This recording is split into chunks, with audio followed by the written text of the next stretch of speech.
Hey everyone, this is a really quick video on this commercial electric double jaw stripper and crimper. Just got it today, well actually it was yesterday, but I just wanted to compare it with my old wire strippers. I mean, they're pretty much the same. They're definitely bigger. The handle is really comfortable.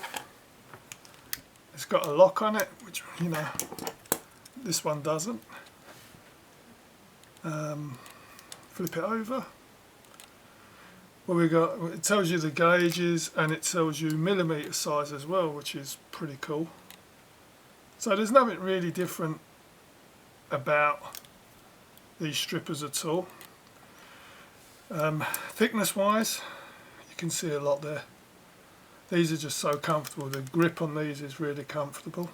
But what I love about these, okay, and that's the only reason I've done the video, is because they act, you flip it over and they act as a crimper now.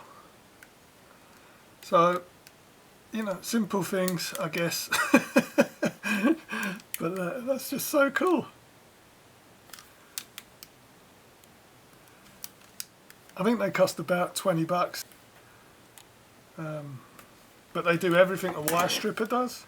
I mean, I've had these for, oh my god, I don't even know, as long as I can remember. So,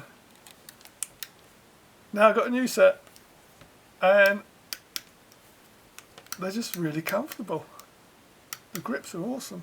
Anyway, it wasn't anything else, it was just a video to show you basically what they are. But there you go, that's what it is. Let's put them back in their case. And there you go. If I've helped you, it's not a great video, but if I've helped you anyway at all, please subscribe and give me a thumbs up. Thank you.